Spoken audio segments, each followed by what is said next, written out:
Magandang araw mga kaibigan. Bigyan natin ng reaction opinion itong post ng DZMM Teleradyo. Pahayag ito ni BRC Chairperson Erwin Tulfo. Papatawag pa ba ang Brave 18 Marines? Ito ang sabi nyo. Mag-iimbestiga tayo, pero the question is, iikot na lang ba ang mundo natin sa flood control? Parang ayaw niya na ng flood control. Can't we move forward? Marami pa namang problema na dapat imbestigahan. So parang unti-unti ng goodbye flood control. May nagtatanong, tatawagin mo pa ba yung 18 Marines? Inimbitahan naman yan di ba? Hindi naman sila sumipot. So, para ano pa? Ayun. So, anong ibig sabihin nun? Unti-unti, ang pagkakaintindi ako, I might be wrong. Unti-unti, ang BRC, iiwanan na ang investigasyon sa flood control. Kasi mag-move on na tayo, marami pa namang anomalya. Okay.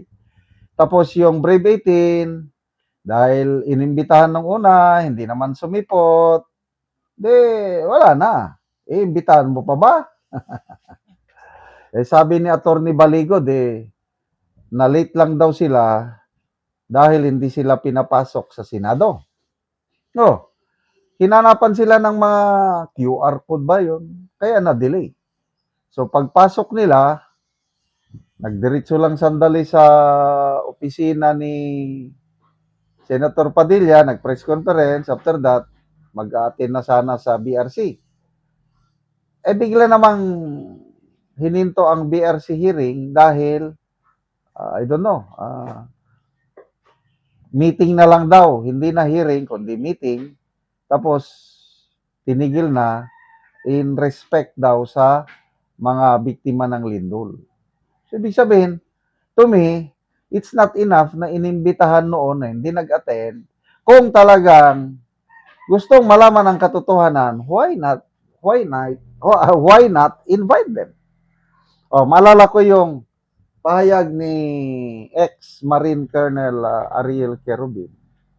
Although pinagdududahan niya ang strong moral fibers nitong Brave Marines, bakit ngayon lang daw nagsasalita? But sa amin ni Colonel Kerubin, pabor siya na dapat tawagin ang Brave 18 na humarap sa BRC hearing. So, kung ganyan ang line of thinking ng BRC chairman, parehas sila ni Lacson. Kasi si Lacson, kung ano-ano ang sinasabi laban sa Brave 18, kaya hindi niya tinawag ni minsan. So itong Tulfo, ganyan na rin. Iwas Brave 18 talaga sila. Anyway, tingnan natin ang reaksyon ng taong bayan. Marami bang natuwa? Maraming nagalit, tumawa. 70,000 ang nag-react. 54,000 ang tumatawa, 14,000 ang galit. 1,600 lang ang nag-like. So nasa 2% lang ang naniniwala, pumapabor kay Erwin Tulfo. 98% galit at tinatawanan siya. Yan po ang pulso ng taong bayan ngayon. Ito, si Frontman K. Sabi niya, with all due respect, sir, I think the better term is multitasking. Moving forward might mean something else. The so-called ex-Marines shall still be invited in hearings to validate their statements. Whether they are telling the truth or not, their testimonies are vital with the investigation. Agree. Jason Play. Sumipot po sila pero hindi nyo pinapasok kasi wala silang QR code. Correct.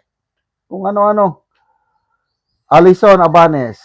Paano kami makamove on kasama ka sa maleta? Yun ang problema.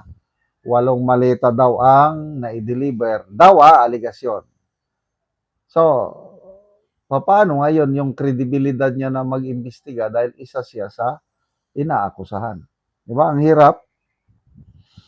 Alvin Salo, may araw din kayong mga nakatanggap ng maleta.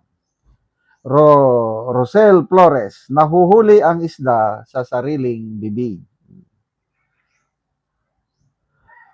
Gido 2, before you jump into another problem, make sure to solve the first one, Mr. Lobender. Ibig sabihin, flood control mo nang ayusin bago pupunta sa ibang katiwalian. Ano ba yan?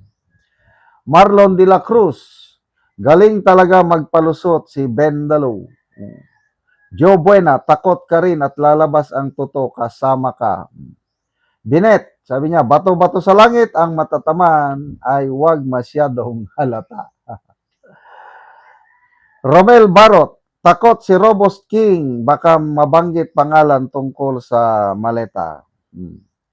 Alfonsito, parang may naamoy ako dito sa moving forward. Baka mabalikan pa ang maleta at balikan siya ng kargador na binanggit mo.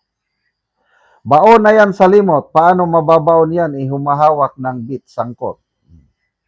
So, ako, tingin ko, wala na. Ngayon na naagaw na nila ang liderato sa Senado, balik sa uno. Parang style Soto Lacson nung kapanahonan nila. Ganyan din ngayon. Kung mag-imbestiga man is taphaw sa Bisaya. Pakitang tao. Ito na yung sinasabi ni Senator Alan Peter Cayetano na the greatest cover-up in our nation's history. The main reason bakit pinilit nilang inagaw ang Senate leadership is dahil sa flood control issue. So, anyway, dahil nasa kapangyarihan sila, mga kaibigan, let it be. God is watching from a distance. Darating din ang panahon, may iimbestigahan ng todo ito. Sana 2028 na bukas para makaboto na tayo ng bagong presidente na may tapang at malasakit na mag-imbestiga at magpakulong sa mga totoong magnanakaw, mastermind sa flood control scandal. Salamat mga kaibigan sa inyong pagsubaybay sa channel na ito. Nakakatulong kayo ng malaki sa tribong Talandig ng Bukidnon dahil ang sweldo natin sa channel na ito is pantulong po sa tribo na namimigay tayo ng libreng yero at pako para makapagpatayo naman sila ng mas maayos na tirahan. Panoorin nyo ang video na ito. Ana mo og yero. So mag-atop ni karon. Jakat sa purayon. So muna ni ang iyang atopan. So nindot gyud.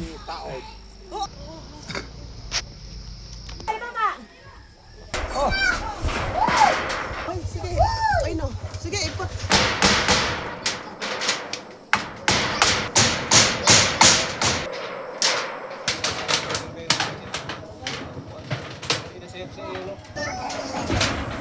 Oh, nasa sabay no, ray no ni si makano si Itya.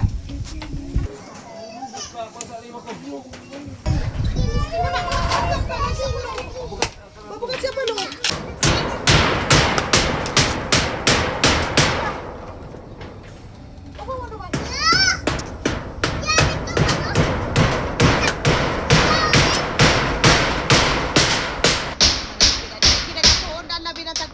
Budgetan labi ah.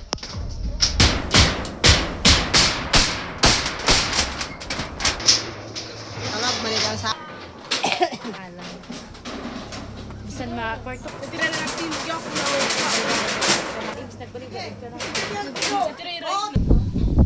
O karon humanag gyud sa pag-atop ang among gihatag nga yero.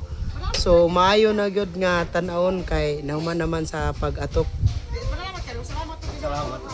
Salamat sa Ginoo. Tabang ko sa Ginoo. Sir Makanas. Kayo sa tabang sa sin. Amua. Nag-sponsor. Pila day ka bulan ni ang kining kuan nimo nga atupan nga bago pa na atupan dugay pila ka bulan? Lima. 5 ka bulan sa kuan so dugay-dugay gyud. So bago pa na atupan. Bago pa. Tungod kay nga naman nga wala mo nakaatop sulod sa 5 ka bulan. ikay talis og sen. Tungod kay wala ipalit og sin. Oo, so sige, salamat kayo.